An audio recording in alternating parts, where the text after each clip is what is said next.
Hello. Hi. It's always so anticlimactic.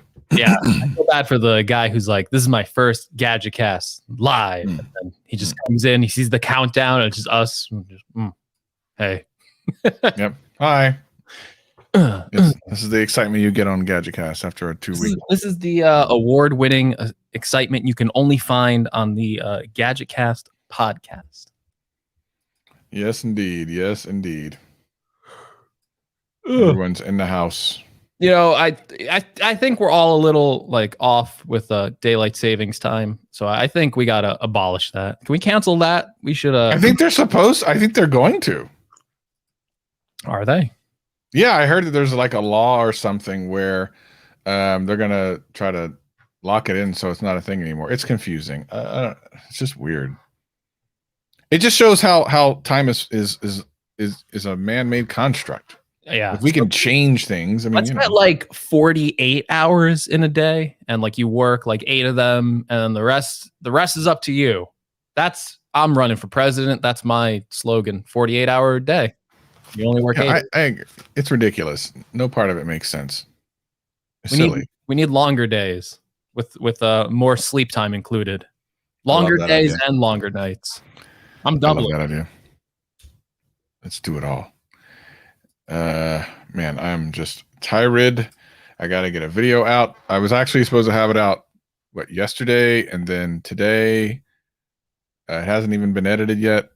By the way, I'm going to need some help on this damn M1 Mac. I'm going to do my final review, I think, soon.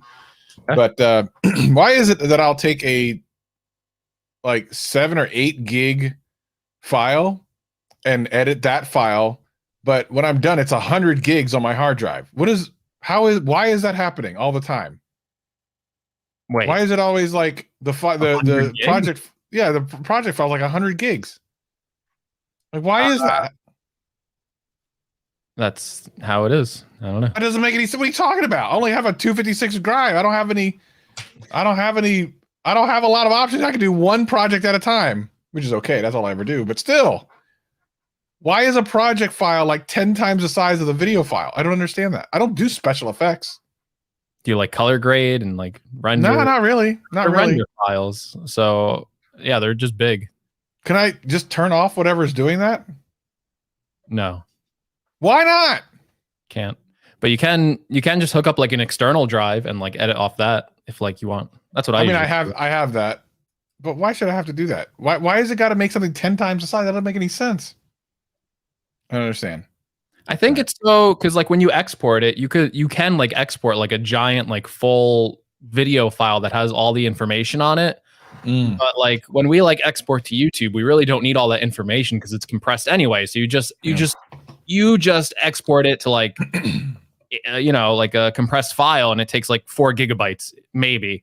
Like if you're like a real video editor and you need to like put this on like a TV or a movie screen, or you need to like send it out to someone, like they want all that information there. So I guess Final Cut just has to preserve it, because even if you're recording in compressed footage, I guess Final Cut is just unpacking that compressed footage and like adding it on.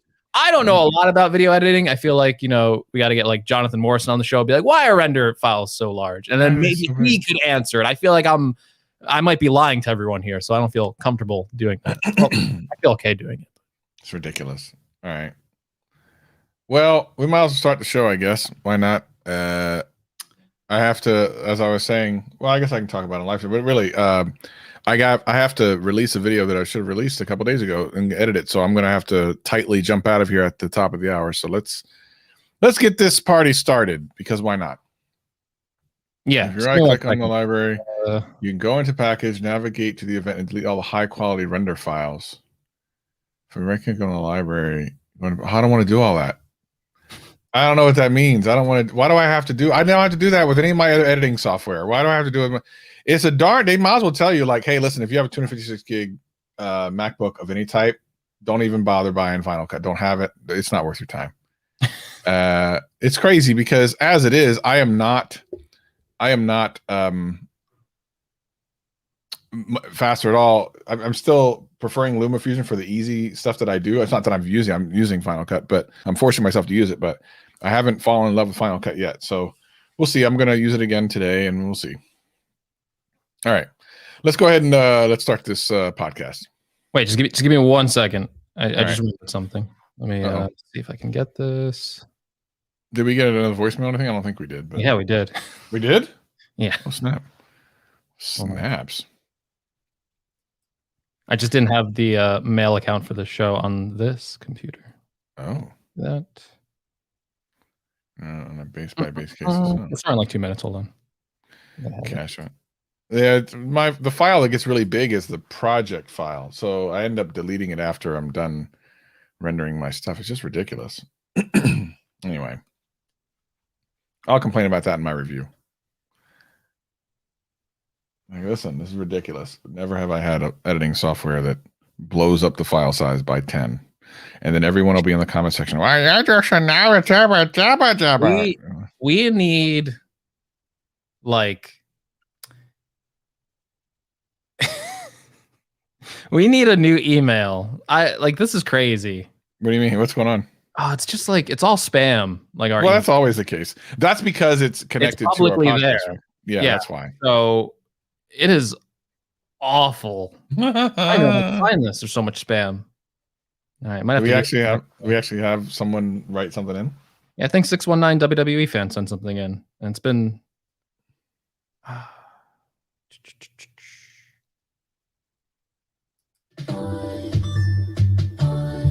Good Lord. Are we gonna get a copyright? What are you doing?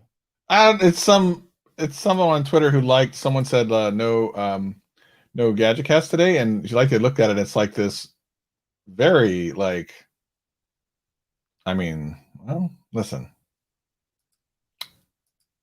Be a GadgetCast fan, I guess is all I would say. Listen, I'll get to this voicemail next show because I don't know where it happened to it, but I know it's there. I saw it like this morning. You saw it? Okay. All right. Well, whatever. Who cares? Okay. Let's go. Oh, wait. Does it automatically make more than wacko? I don't know. If I can't understand what the hell's going on in this software. I just try to edit it and try to get out of it as quickly as possible. I wish I knew. Okay. Let's do this. GadgetCast starting in 3, 2, 1, record.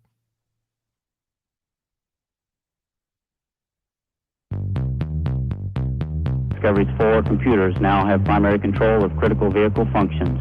3, 2, 1, 0, 0.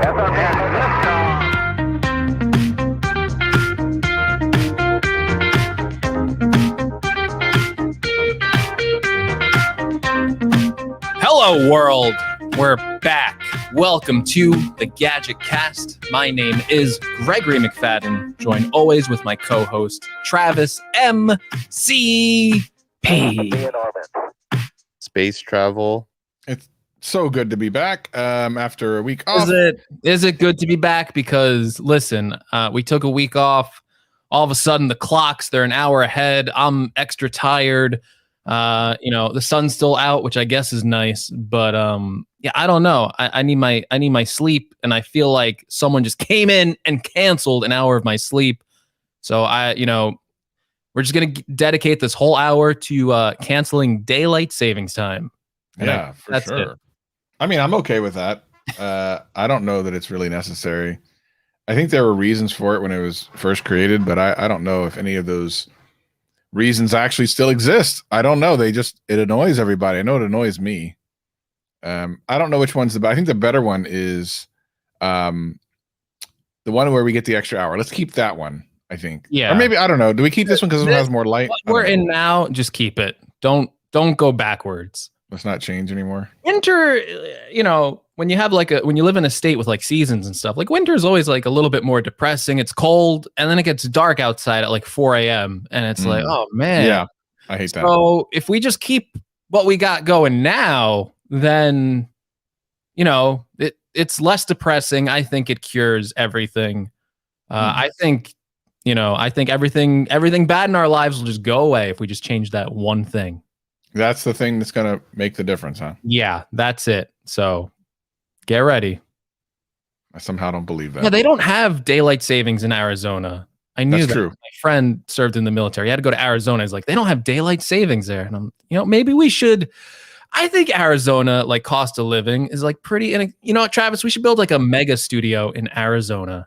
Yeah, I know the Arizona's like not as expensive or whatever. I know that they have some really interesting political beliefs too, but the daylight savings thing, I believe, is the one thing I might actually agree with them on. At first, I was kind of like, why don't you just get in line with everyone else? Just stop being silly. But then the more I have to deal with daylight savings, I'm like, yeah, I think actually you guys are on the right path. Why are we switching our clocks around? What is going on here? Yeah, we're the weird ones. They got it figured out. And then the other thing is like there's certain, like all of my clocks in my house are supposed to be aware of daylight savings time changes. But 2 of them didn't change. So all the stuff like the echoes and the phone stuff did. But I have some other things like a little two wall clocks that are supposed to be aware of it. One is connected to the internet and it didn't change. I'm like, well, what's the point of you being connected to the internet, you raggedy motherfather? I mean, come on. What do we?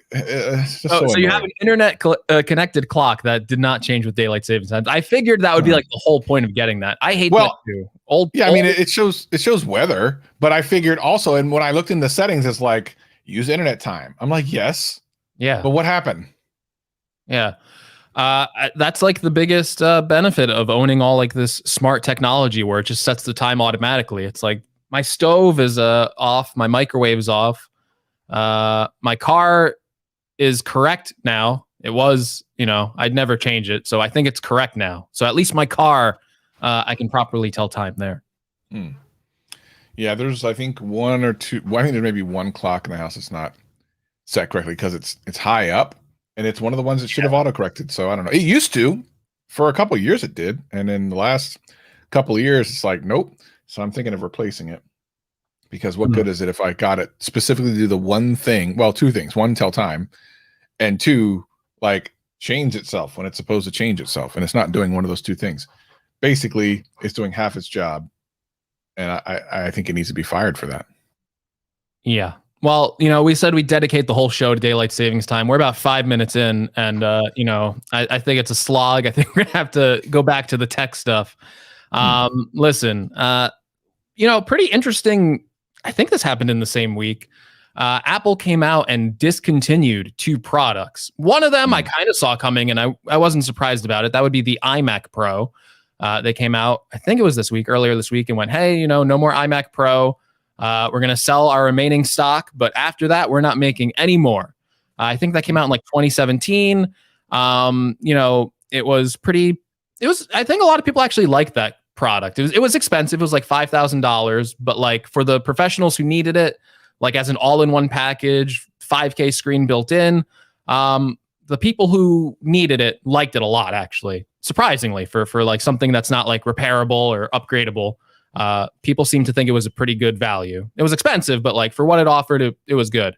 But Apple obviously came out. They made the Mac Pro. They like kind of reversed direction. They're like, all right, we're going to make an upgradable tower again. And that seemed to kind of negate the need for an iMac Pro, especially as Apple kept releasing normal iMacs. And then the last iteration they released had like a 10-core processor in it. And it was like pretty powerful in its own right. So I think the need for a separate iMac Pro just kind of went away.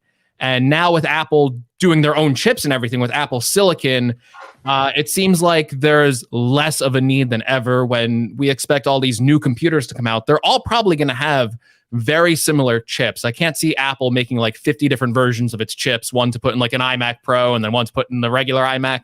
Like the M1 is already super powerful. The next ones are probably going to be even more insane. So it kind of makes sense for Apple to slim down that lineup and just focus on a few specific products.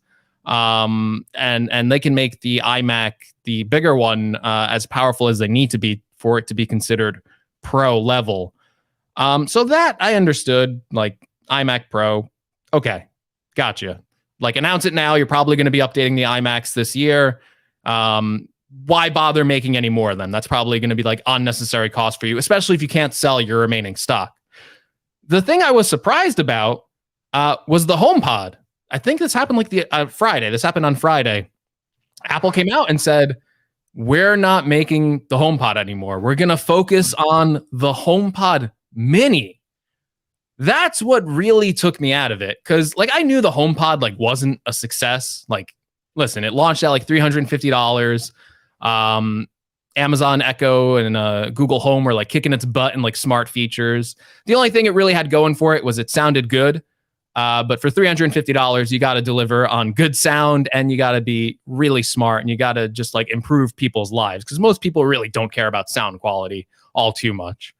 But they, I thought they were going to double down on their HomePod strategy when they released the Mini, because that's a new product that takes effort to release. They released it at a way better price point, $100. Still kind of, it's still a little bit expensive, I think, in the term of like going up against like the Alexa Mini or the Google Home Mini, which are like $50. But again, a much better price than the original HomePod. And now it's kind of strange that they have the HomePod Mini, but no regular HomePod. Like, is this a product that will ever come back? Or do you just sell something called the HomePod Mini? Or is even that like eventually just going to be like, well, we can't cancel it now because we released that like 3 months ago. So that would look really bad. Like, I have no clue what's going on.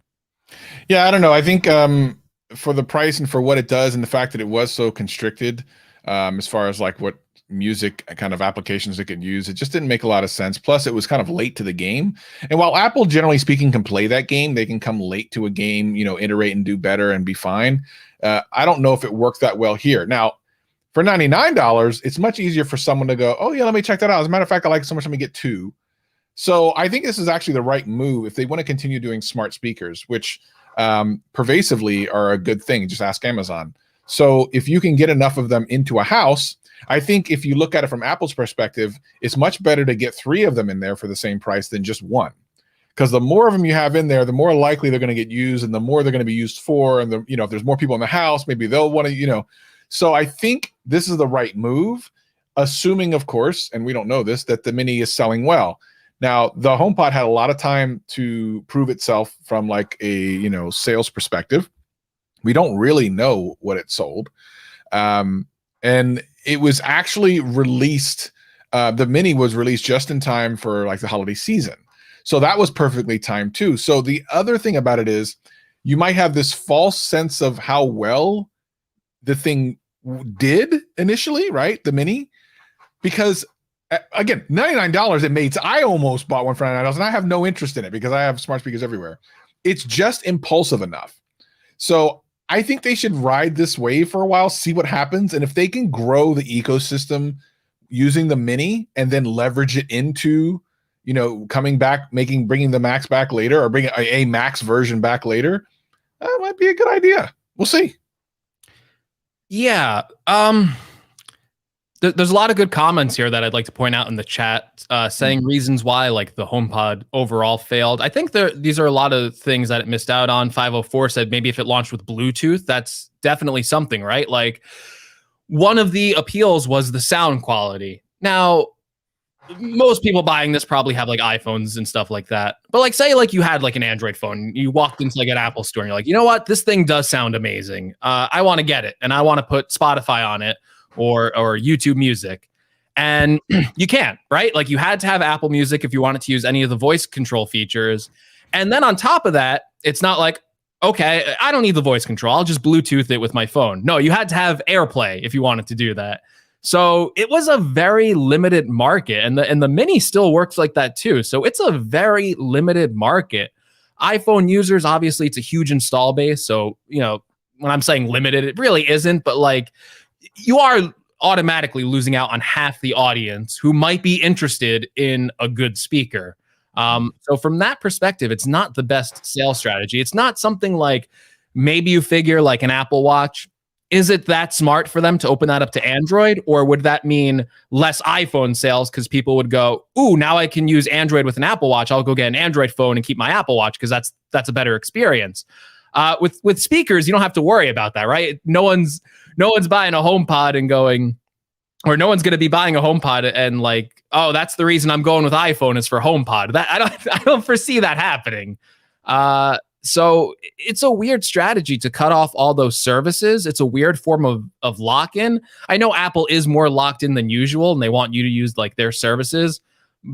but that one seemed like very excessive, especially when you have like something like AirPods. You could have done the same strategy where you had this lock into iPhone with just AirPlay, because AirPods are super, super, super popular, and that probably would have worked. But AirPods, one of their most popular products, can be used on Android because it works with Bluetooth. So I never got that HomePod strategy of why would you lock it down that much? Yeah, it's unnecessary. The other thing is, which makes it kind of interesting, of all the products that they could have taken off the market, you would think that the iPod would have been removed before even the HomePod. Like, I don't know who's still buying. I would love to know who's still buying iPods outside of people outside of the United States. So my assumption is there's probably some for kids or whatever, but I can't imagine there's that many. And then outside of America, maybe there's a use, but I don't even know if that's true. Like, who's buying iPods? Yeah, that's another strange one. When we got that last iPod update, that was like they're gonna update this again. That's got to be heading for the what do you I lost my mind. That's where do you go when you die, Travis? I don't know. Where do you go? I'm gonna be going to the graveyard pretty soon. The iPod. So that was another strange upgrade. And you're right, the HomePod, it's a much more recent product.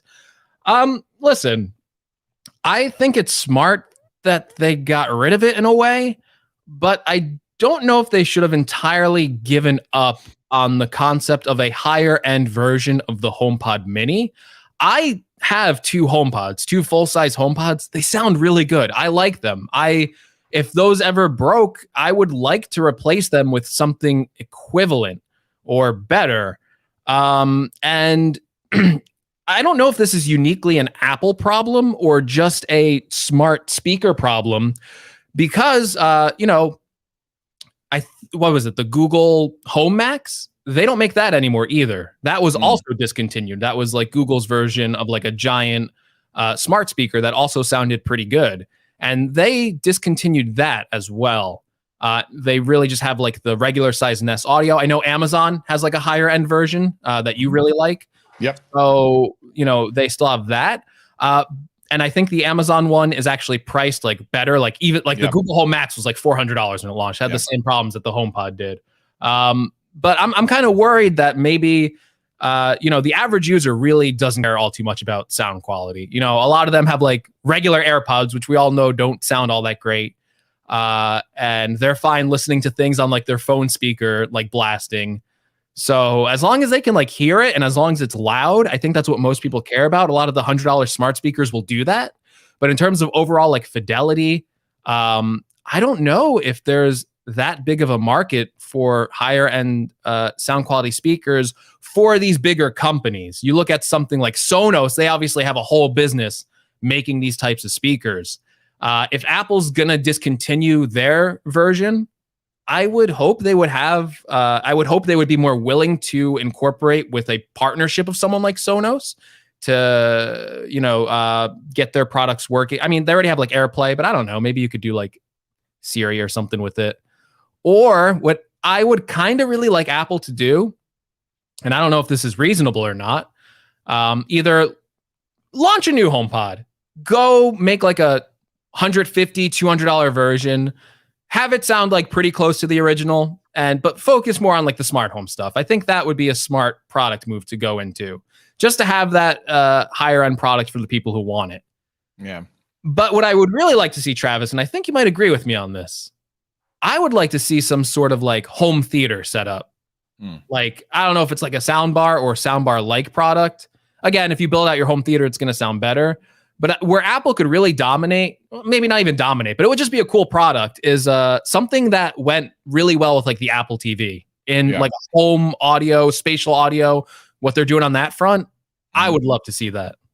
Yeah, I mean, I could see that. I think Apple needs to think about and they do a really good job of this, by the way. I'm not going to critique them, but really about their customer base and like what they're doing. I think they may perhaps overestimated the home audio crowd at that price point. I would love to know how the AirPods Max are selling, which, by the way, I actually finally got to try some on at an Apple store the other day. There was an Apple store that was actually open. I could go in, and I finally listened to them, and they're okay. They're not $550 okay, though. So that's not being purchased for sure. But I wonder if, I think what they do is they test things. They test price points, they test products, and then if it does well, they double down on it. Maybe they realized that there was a desire for HomePod, but not at that price point, and that there was a desire for a smart speaker within the Apple ecosystem, but not at that size, or whatever the case may be. And they went with the Mini. The Mini's been good, and all as well. I don't know. I when it comes to these other products, I'm still flabbergasted by the iPod. I still need to understand what their thought is there. I don't understand that. And I would love to see what's going to happen here at this March event when we see some new products coming out, one of which may end up continuing one of their most successful lines in the AirPods. Yeah, that thing was leaking like crazy. We have like full pictures of it now. People have like had it in their hands. I think like they're going to be like 150. I think it's like the same price as AirPods. The wireless charging is going to be included, which is great because they were like selling that as like a $50 upgrade before. We talked a lot about Soundcore and like how like they like, yeah, it's like you buy like an $80 pair of earbuds and it's like included. Like obviously that should be included. Yeah, I'm really curious to see those AirPods. I wasn't at first because I have AirPods Pro, so it's like, all right, these are just going to be like a worse version of those. I think they aren't going to have like the noise canceling stuff or the transparency. But the design from the rumors sounded interesting to me because apparently it's going to be like a hybrid design where like if you buy them out of the box, they're going to kind of fit like normal AirPods. But apparently you're going to be able to put like ear tips on them as well as like an option. And I think that's smart because, it's a hugely successful product. AirPods sell a ton, but people are so used to that original fit that messing with that might be a big mistake. Like if they wanted to put ear tips in it for better sound quality, it could be a big mistake because some people might like the way those fit in their ears and you could still kind of like, it doesn't cut you off from the outside world. Like there's no like noise isolation. So you can still like walk around and like hear stuff. So as a casual listening experience, people might like that, but adding in the ability to isolate the sound and get the better sound quality that you would from AirPods Pro at 150. I mean, I'll leave it up to El Jefe, but that could be a winning combination for people who don't need noise cancellation. Yeah, we're assuming a lot. I will say still to this day, the AirPod Pros are mainly because of the fit, my least favorite earbuds I have. If they would stay in my darn ears, and let me tell you, I've changed the ear tips. I bought little hooks. They're just terrible. They just fall out all the time. If they would stay in my ear like almost any other earbud that's ever been created, I probably would like them a lot more because the sound quality is good enough. The phone quality is great. Yeah. The noise canceling is really good. So those aspects of it are great. The original AirPods, similar-ish in nature as far as they kind of hang in my ears fine, right? You could just blame my ears, I guess. But the idea of combining the better quality of the Pro for a lesser price and just taking out noise cancellation makes sense because they haven't really done anything other than add a wireless charging box thing to the AirPod since it came out. Like it's the same basic design. Yeah. I don't think the audio quality has changed at all. They added a wireless charging case, and I think the one other thing, and I found this out the hard way, the one other thing that the newer, quote, newer AirPods that look the same can do that the original ones can't are read out text message alerts. Yes. When you get them, which is kind of a hidden little bonus feature, which I didn't know until I accidentally got the older ones. I'm like, well, why am I not hearing that? So other than that, this would be a welcome change. Now, the question is, are the people that like the AirPod design going to like or dislike the kind of hybrid-ish design of this one? Or are they going to be like me and go, I don't like the way these fit. I like the way my AirPods fit. I'm okay with the sound quality. I'm not buying these. I don't know. Yeah. It could be like, it could be like a huge mistake for Apple to like change the design on them. Cause again, AirPods are pretty iconic in terms of like wireless earbuds. Like someone walks around with the AirPods and you see them sticking out someone's, you know what that product is. So even like making like the stems like shorter and stuff like that, that could be like a backfire in a way if it's not as like a prominent of a design. Like people might go, what is that? Oh, I don't know what that is. Yeah, it'll be interesting to see. I think I see a lot more regular AirPods in the wild than I do like AirPods Pro. Like I still see like a lot of AirPods like regular. These, this is an audio show, so it's hard to describe, but they look like AirPods Pro without the ear tips. So that's kind of what they look like. They have the shorter stem. You could do like the squeezing gesture and stuff like that. But they look more like AirPods Pro. The charging case, I think, is like a little bit smaller, which is good. And then again, the wireless charging is included, which I think is good because I think the biggest ripoff in the AirPods line was that like middle tier. Yeah. They charge you like $200 for like regular AirPods, the charging case. $150 for these, like if they can deliver a little bit better on sound quality, give you all the features of AirPods Pro, but without noise cancellation and stuff. It sounds like a good product. I don't know. Yeah, it sounds like a pretty good combination. It sounds like a better value. Although I will say for like AirPods Pro and stuff, if you want like those features, like I've seen some like really nice discounts on like Amazon, like below like 200 for the Pros. So yeah, on occasion that happens. Of course, they've been out for a long time now. If you think about it, it's not exactly new anymore. Yeah, I mean, I'll be interested to see what happens. AirPods, whether you like them or don't like them, they sell a boatload. Still one of the most impressive. I mean, it's, to me, they sell well in spite of themselves because they're not spectacular in sound. They're definitely not priced awesome, yet they sell so many. So I think this will probably be a success just by the nature of it being AirPods. People will have AirPods they've had for 2 years or something, maybe longer, and be like, I want to upgrade. I don't want to pay the $200, but hey, they got the new ones. They're about $150. I'll do that. Let me treat myself.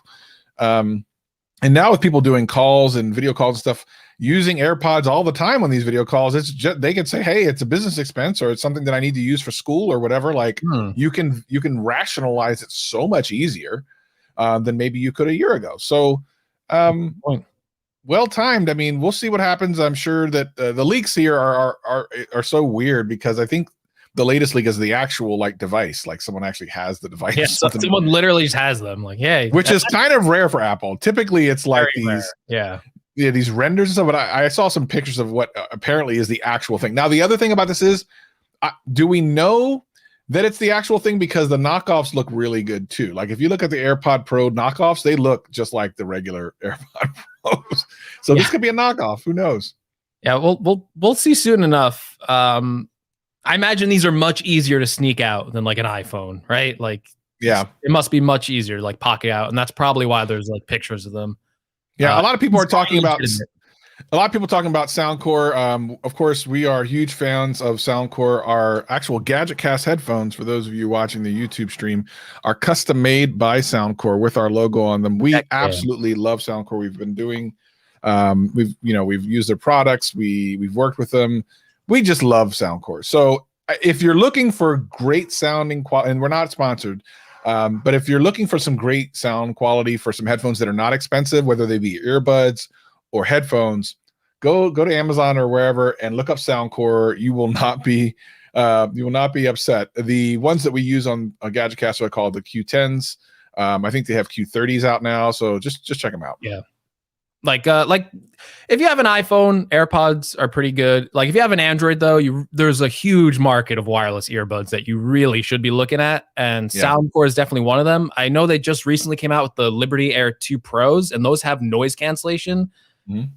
What are they, like 120, 129 or something like that? Very reasonable. Very reasonable. They are, but yeah, you know what I say, try out Soundcore or go to El Jefe Reviews, look at some of the earbud reviews there. You'll find the perfect pair. Actually, that's probably your best bet. Just go over to Jeff's channel, El Jefe Reviews on YouTube, and listen.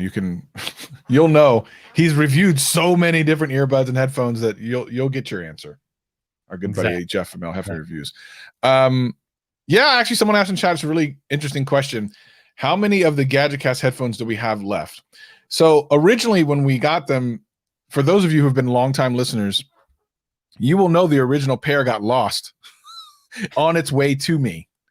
So we begged and pleaded for Soundcore to make another pair, which they did, and we got those. And then the lost pair ended up showing up a couple of weeks later. So technically, and well, not even that. So we gave away two, right, to two of our most hardcore listeners. And there's actually still two more. Now, Greg and I have not decided what in the world to do with those. We love our headphones so much. We want to hoard them in a way, right? We're unsure we'll die. You know, they've been amazing so far, but everything dies eventually. So I don't know. We might need to. Yeah, that's the thing. That's the thing. That's what I'd be worried about because I would need a replacement. So we're not sure yet. We'll see what happens. But at the moment, they're being held. So we'll see. We need another run of customized headphones. We need to get going. So another thing that's going to be shown on the March event are the new iPad Pros, and as a lot of people know, for over a year and change. Wait, before we do that, McRich says we should give one to iJustine. So I was actually thinking about doing that, but I already know that she uses the AirPods Max on her podcast and everything, so it'd almost be like when would she? I would absolutely send her one, but I'm unsure if she would use them because she uses AirPod Max for everything. So I don't know. I'll always offer them, of course. By the way, as I was saying, the iPad Pro is something that I've been using for many years. I love it.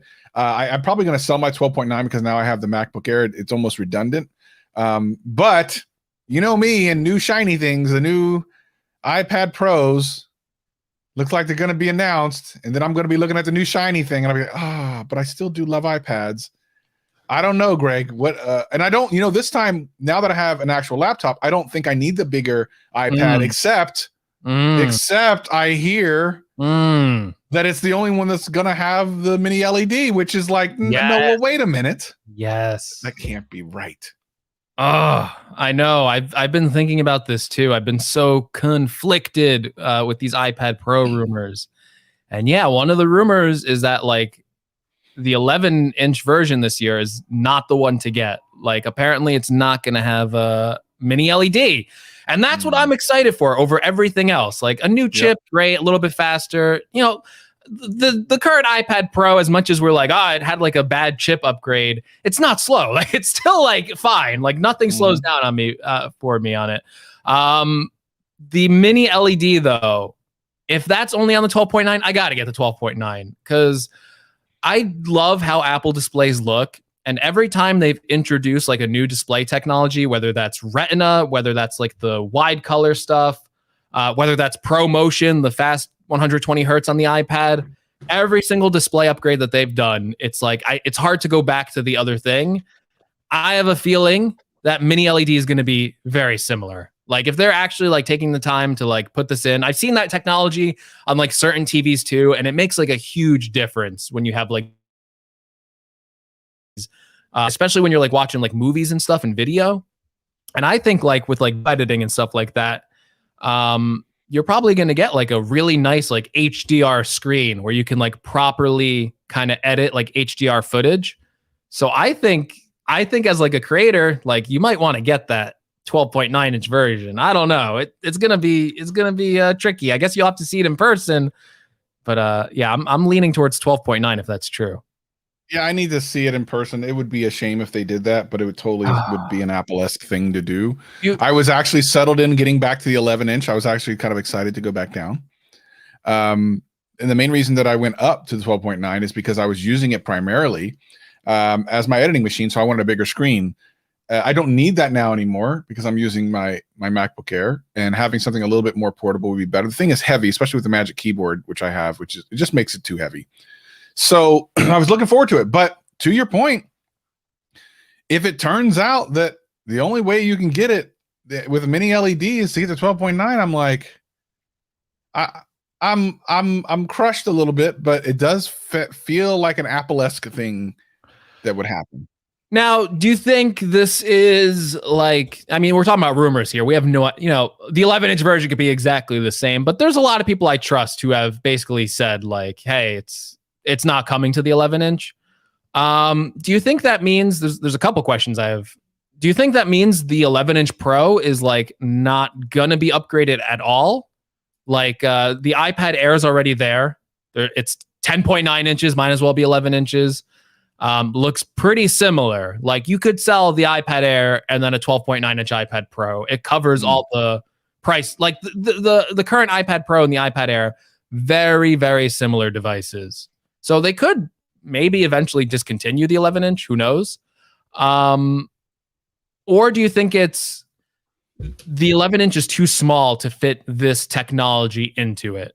Like, do you think that might be it? Like, I have no idea how this display technology works. It might just be that there's not enough room for whatever reason, for this year to put mini LED into it.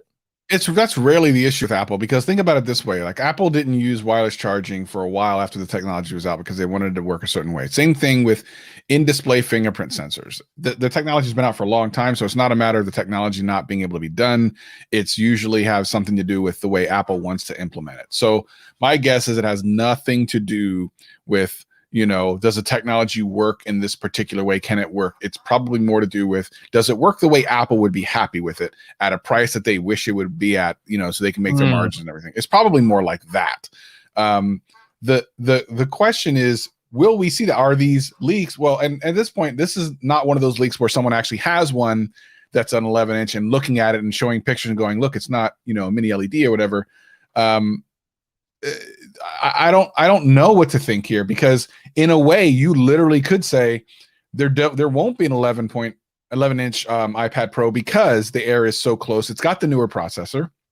It doesn't have the X, but it has the A14, which is ridiculous. You could make an argument that they just wouldn't release an 11. I don't think that's what's going to happen, but you could always make an argument for it. You could say, okay, well, it doesn't have the X processor and it doesn't have 120 hertz, but it's damn near the same thing. It's so darn close that what's the point of having another SKU that's so similar? Counter to that, some people might be like, well, the Pros have a faster USB-C port. The 120 hertz, maybe they want it for specific reasons. I think the display is slightly better. I think the color matching or something slightly better. So they might go, well, I'm professional, but I don't want 12.9. It's too big. So I could also see Apple keeping it around as well. It could go either way. And I won't be surprised at either if they say that there is or is not going to be. Neither will surprise me. Both are absolutely possible. And I believe that you should be prepared for both. One thing I want to know, though, is will they start at the base storage of 128? They have to. Well, the current ones do. So, yeah. The Pros? Yeah, the new Pros are 128 starting. Oh. Is it? Ones. Yeah. See, I only ever buy the 256, so I don't even know. I remember that the Air, did the Air start at 64 still? The Air start at 64, yeah. That's okay. That's why I'm getting it confused. So, yeah, I really, to be honest, none of their, with the exception of the base iPad, should start at anything under 128 anyway. Like, it's ridiculous. So, yeah, I mean, nothing should be under 128. If anything, the Pros start those at 256 now. Let's get that going. Yeah, come on now. I mean, especially that's what I was having to buy. Like it's like $1,000 minimum. So like if you could put like 256 on it, that'd be great. But we're probably wishing for too much. I mean, 128 is probably what it's going to be. Yeah, I don't know, and I'm kind of worried. Like if you're right about like the margins and stuff, the current 12.9 inch iPad Pro, it's already expensive. Like it's $1,000 if you want to get that. Does that mean they're going, well, you know what? This mini LED stuff is a premium. Like we can't put on the 11-inch because that's the starting one. It starts at $800. But on the 12.9 inch, we could jack up the price another $100. And that's what I'm really worried about. Like if they're not putting it on the 11-inch, you're probably right. It's probably less to do with the size of it and that. It's more of Apple's strategy of like, well, if we incorporate it on this gets more expensive. But if we put on the 12.9, the people already buying that are already willing to spend more money. So we can upgrade that as much as we want. And that's where I'm kind of like, oh no, like I don't want to be spending $1,200 for my iPad. I think the scary thing is the fact that the iPhone 12 series sold really well, and they made as much money as they did during the pandemic. It really kind of sets them up to do whatever they want. They really are in control of, like, I wish that some of these things, I said this in my last video, I said, I wish that they would fail at least once so that they can go, okay, we need to drop it. Let's stop getting so crazy with these prices. Yeah. You know what I mean? Like, it's too much. They failed in the HomePod, and there you go. You got a lower price HomePod. Well, yeah, and they just got a lower price one. So they need to fail at one of their bigger products to make them lower prices. We need like you're right, because they're saying now, like, even more stories are coming about the 12 mini, the cheapest iPhone in the lineup, and that didn't sell that well. So Apple's just looking at all this data going, well, people like more expensive and more featured phones, so we'll make more of those. And yeah, you're right. For consumers, that's kind of like a bad space to be in, because it gives them more incentive to push the boundaries and see if they can go even higher. Yeah. I mean, we'll see what happens. At the end of the day, this March event will be interesting. I'll actually have to make some content. I haven't talked about it at all on my channel. I have a couple of videos that are coming out that, again, are not really related to what's been happening. You remember last time where you did a video like on one of the events and you just covered it based on like the rumors and stuff? Didn't you do that? And like, wasn't it successful? And then released, you mean the iPhone 12? Are you talking about the iPhone 12 video where I released it like 5 minutes after the you released like 5 minutes after. Yeah. I think it did so well. The comments were so funny. They're like, wait, I just came off the live stream. How is this live? Because what I was tripping people out with is I was using footage from the show. So because I was literally, everything had been edited beforehand except for a little bit of B-roll from the show. So I just was capturing, and then I put it up, and people, it did stupid well. So yeah, I mean, I could do that again, but I mean, I guess I could. I don't know why I wouldn't. I suppose I was flooring everybody with that.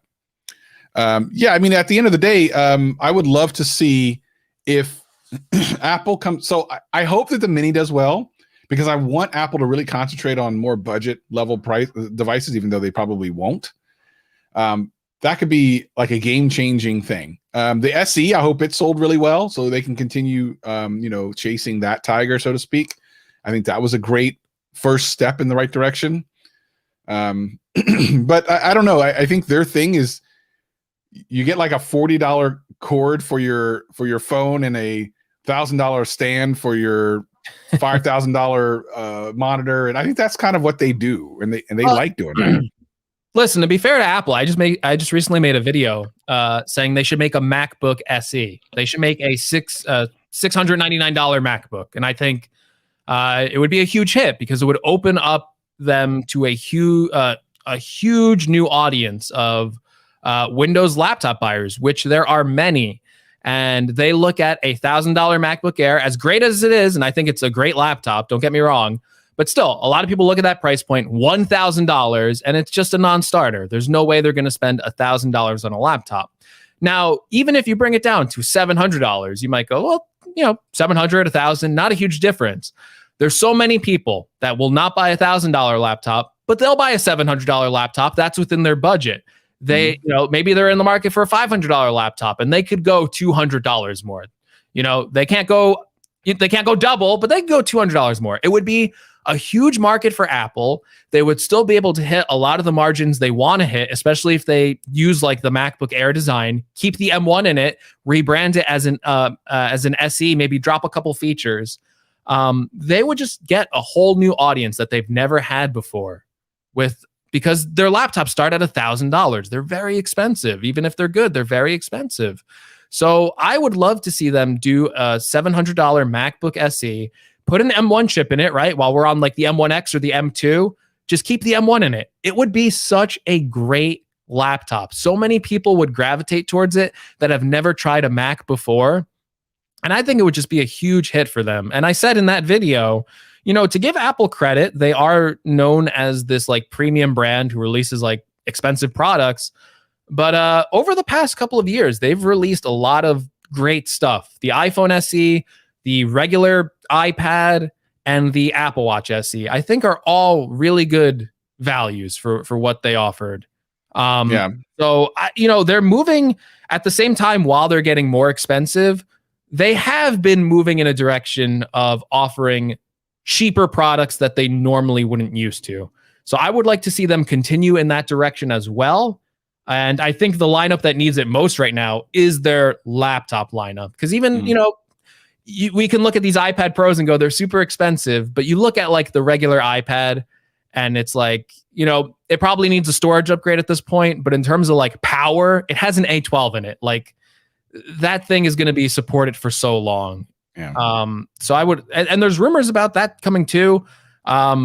The wild card, and I don't know if we'll see this, but this is like a wild card rumor, is that maybe a new iPad Mini. I would like that. Yeah, give it, and with the Mini, give it a redesign. Like make it look like the iPad Pro, and make that it would be amazing. Possible. I would buy that immediately. I would actually buy that. Instant buy, Apple. Instant buy. I would totally buy it. Yeah, so I would buy that. I don't know. March is going to be. It's funny how Apple is now spreading their product releases so deep that every couple of months now there's a new Apple product, when it used to just be iPhones and then Macs, and that was pretty much it for the year. That was essentially it for the year. But we're getting these multiple spread through the year type events as they try to dominate the year.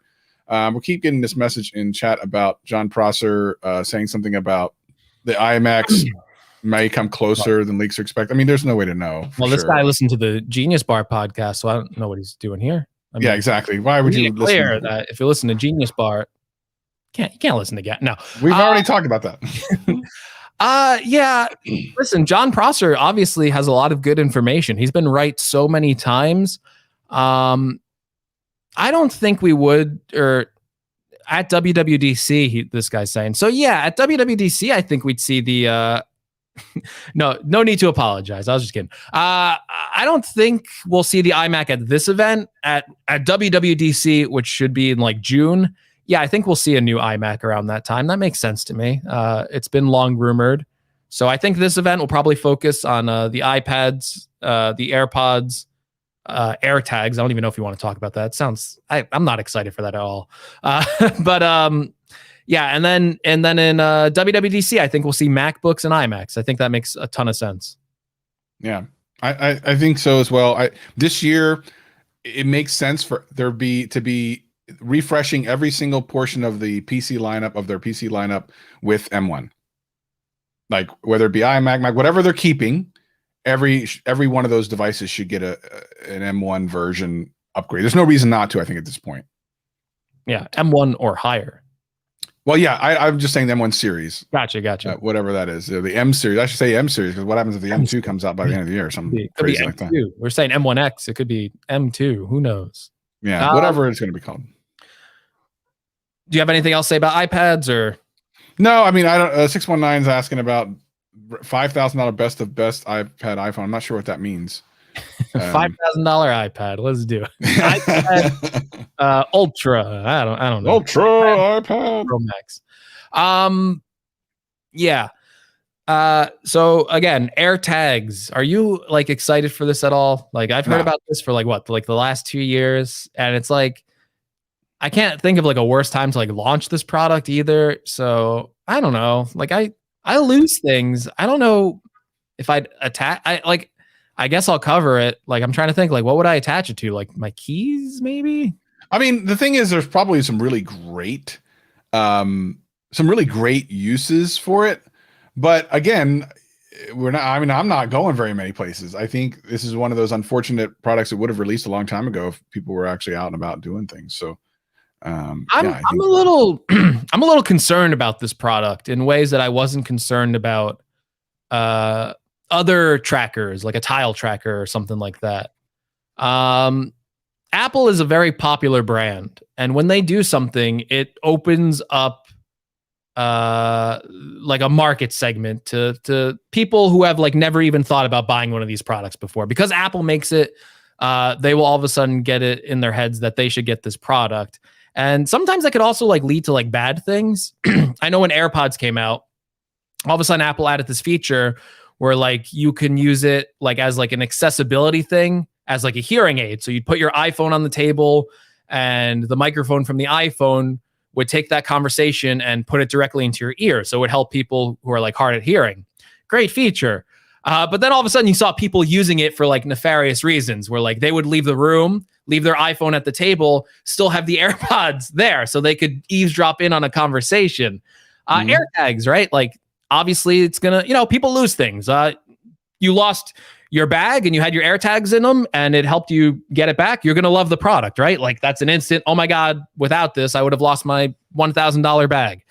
But like, what would stop me from like going to like Travis's, like, I don't know, like his car and then let me put an AirTag there. Literally what I was thinking, like tracking people. Travis, like all the time, like that would be really bad. And Apple is a very privacy focused company. I wonder if they've like thought of all the nefarious ways that this can be used. And what I'm most interested to see about this product isn't the product itself, but if they really thought big picture about tackling like some of those issues. I want to know. There's got to be a way to anonymize it or whatever in some way, because if you put it to something that's expensive and it goes lost, you need to go be able to find it. But if I were to magnetize it to someone I'm stalking under their car and I could just follow where they go, that's not good. I mean, you're basically like Batman with a bat tracker. What the heck? Yeah. I don't know. I don't know exactly how it works. Obviously, there's no cellular device within it. However, my guess is it's using like low energy Bluetooth to connect to other iPhones, of which there are tons, and kind of communicate through that where it is. And then, of course, it gets sent to iCloud or something like that. So I'm guessing that's how it works. But I mean, I don't know. I don't know. Well, I guess we're going to find out. I'm going to try to figure out where Greg lives. We're going to try to experiment this. Listen, I shouldn't say this on GadgetCast. I think that's a viral video. Like, you get AirTags and you'd be like, I'm putting this on my friend's car and we're going to track him for the whole day without him knowing. And I think that's the viral video right there. I would do that. I would do that. Oh man, why did I say this out loud? This is such a bad idea. Sorry, guys. Not take this idea from me. I got to do this idea myself. But no, I feel like that's an instant viral video if you do that. Sounds interesting. If you can do it, like, let's see, like, how good is this tracking going to be? I assume you could do it though, because if you give someone else the option to like disable this, then the tracking system doesn't work, right? Like it's your tracker, it's your tracker. Like you should be able to track it wherever. And again, you can probably do this now with all the technology that's out there. It's probably not that hard to do. But I'm just saying, when Apple opens it up, right, all of a sudden there's a bunch of average people going, wait a minute, I can just track anyone. My ex-girlfriend, who's she going out with? Let me put it. It's crazy. We should get Shannon back on the show when AirTags launch. That's a great idea, actually. Ask her, like, what do you think about this? What do you think about these things? Yeah. What else do we want to say before we wrap up today, there, Greg, sir? Listen, I think that's everything that'll be at the event. I think we covered it all for the March event. We should get the announcement this week. If you're listening on a Monday, hey, maybe the announcement's here. But I think it'll probably be like on Tuesday. You'll get the announcement. There's going to be an event. Prosser said March 23rd. Prosser, again, really good with dates and leaks. That's probably very accurate. We got one last question. We'll end the show here with this question. This is from Alex T in the YouTube. He says, do you think Apple won't implement Touch ID to the new upcoming iPhone because of iOS 14.5 to unlock without Face ID? My family members don't own Apple Watch except me. iPhone 13 Touch ID, please. What do you think, Travis? I think hasn't that already been more or less confirmed as much as it could be that it kind of will be on the new iPhone, just because I think John has basically said it is coming. So I don't know. I don't know that this is a controversy. I think it's coming too. Yeah. I think the pandemic kind of threw Apple for a loop. They kind of went, okay, what if this happens again? Like, this is like a major inconvenience. I think they want to re-add Touch ID into the phone. I think the reason why the Apple Watch feature exists is because they were sitting around going, well, we still have like tons of iPhones that we sold without Face ID, without Touch ID. How can we implement a feature like this so this isn't that annoying for our customers to use? And that's probably how they came with this feature. For the iPhones that don't have Touch ID, if you have an Apple Watch, it's something that can lessen that annoyance. So I would expect, because the Apple Watch feature exists doesn't mean Touch ID is never coming back to the iPhone. And in fact, I think that makes it a stronger case. I think Touch ID is coming back. And the reason why they made this Apple Watch feature is because they recognize they got a lot of iPhone users who are going to have that Face ID iPhone for the next 4 years. And if they're looking for a solution to their problem, they can go buy like a $169 Series 3 and, get a quick unlock. There's some messages here talking about the Processor 95 Max said that AirTags will inform you they're traveling. So then my question would be, what's the length of time and what's the distance before it does that? Because the minute I see that pop up on mine, I'm disabling it, in which case, what's the point of AirTags if it can never get that information out? So how long before you're alerted to that?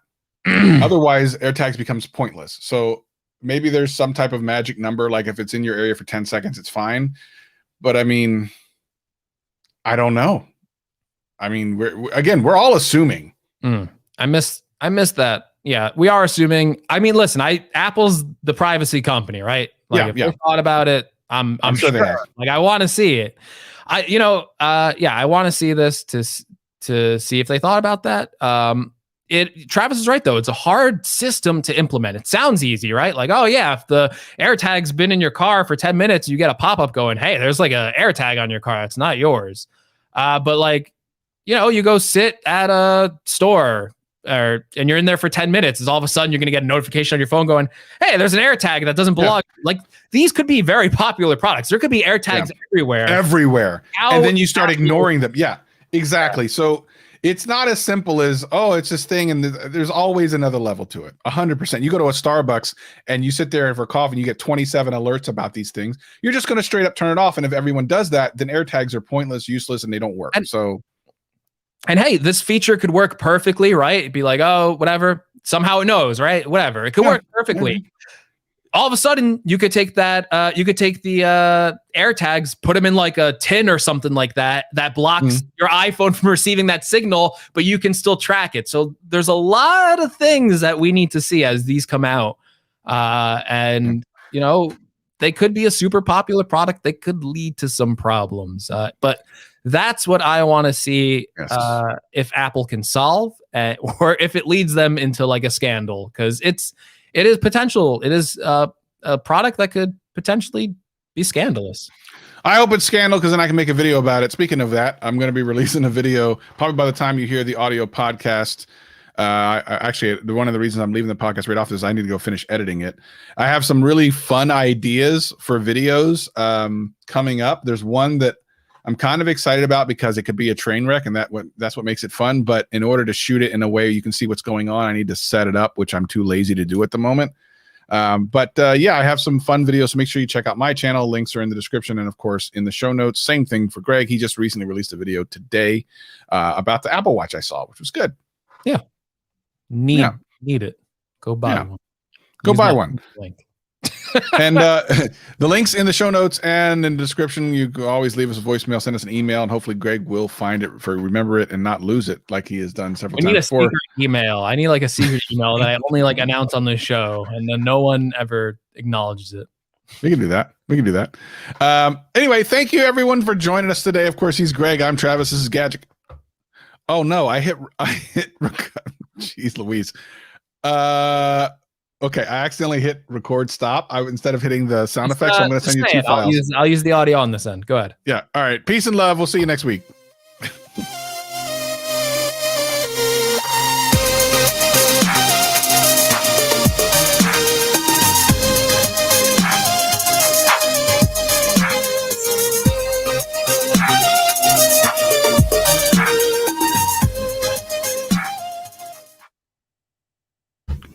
Whoopsie doozy.